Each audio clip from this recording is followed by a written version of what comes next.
YouTube channel, please don't forget to click the subscribe button, click the thumbs up, and click nyo na rin yung bell button para lagi kayo updated sa aking mga bagong upload na video.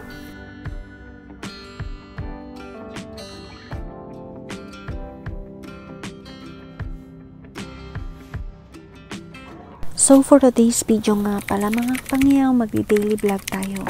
Ito nga pala yung usual na ginagawa ko every morning. Nag-aalmusal, pero bago ko mag-almusal, naglilinis na muna ako ng bahay ni amo. Inuuna ko muna talaga ang maglinis bago mag-almusal. Pero sa iba, nag-aalmusal muna bago maglinis. Ako kasi yung tipo na pag nag-aalmusal, napakabagal. As in mabagal. Kasi nagsiselfon pa ako bago mag-almusal. So ngayon, iinitin ko na muna yung chicken mushroom pie na binili ni amo. Yun na lang yung almusalin ko. Alam nyo, minsan nakakasawa na rin yung tinapay. Kaya yun, siguro bumibili sa amo ng ibang mga tinapay. So yun lang. Tara, samahan nyo ako mag-almusal, mga kapangyaw.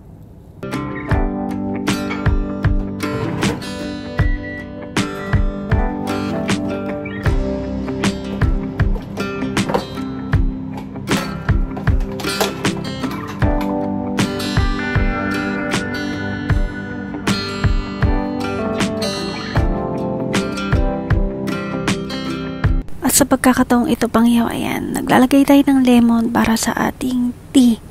Dahil siguro mga 1 taon na rin ata akong hindi umiinom ng gatas. Dahil nga tuwing umiinom ako ng gatas ay nagkakatagyawat ako. Pero siguro depende sa klase ng gatas.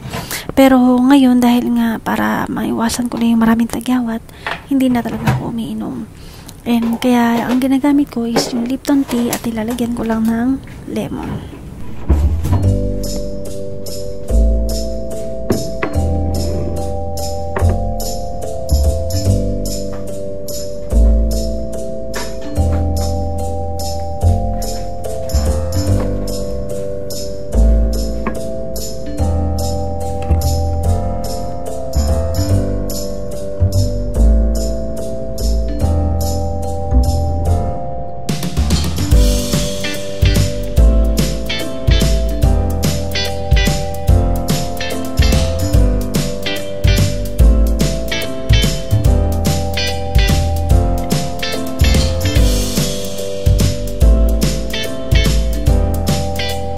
At ayun nga mga kapangyaw, dumating na yung ating mga frozen food na in-order ng aking amo sa online. Usually talaga, ganun yung ginagawa namin kasi nga, kung bibilhin ko pa to sa baba, sobrang bigat na. And hindi na rin talaga ako pwede magbuhat ng sobrang bigat ngayon.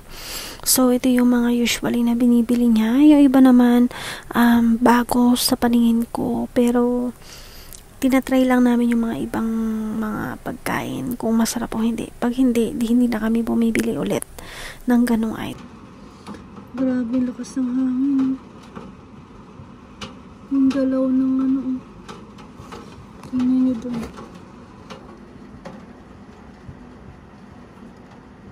Yung galaw ng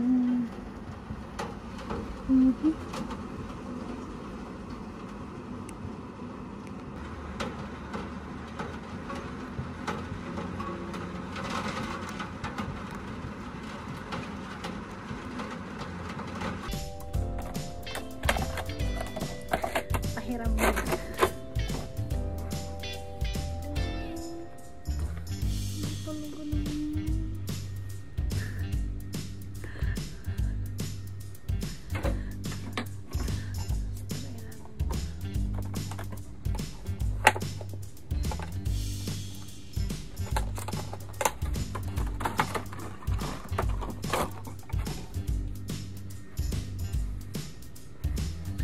Parang pwede itong suklay, pero pang ganun daw to sa ulo, ganun.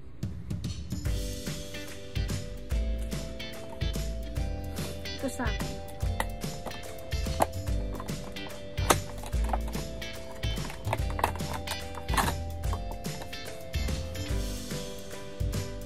Ano niya sa mukha? Ang lambot. Ito lang mata mo. May nakita ako dito, ang ganda oh. Pinufold lang, kaso ganda. Pinufold lang.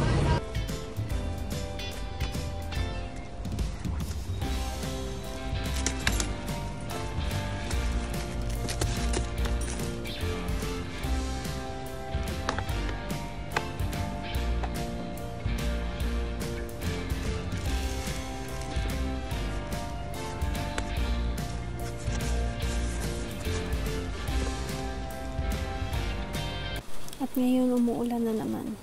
Alam niyo ba, nakakapanibago yung weather ngayon dito sa Hong Kong. Dati, kapag May, summer na talaga. Pero ngayon, dahil sa global warming, nag-iiba na rin yung weather natin. Na minsan, napapaaga yung summer, napapaaga yung rainy season. Basta, iba-iba. Pero good thing na rin to kasi may mga places na grabing init, as in natutuyo na rin yung mga puno at halaman. So, yun lang. Kanina lang umaaraw. No? Ngayon, kumukulimlim na naman. Tapos kung linisan tong balkon, uulanin na naman. Marurumihin na naman. Ulan pa more.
Thank you for watching. God bless for now.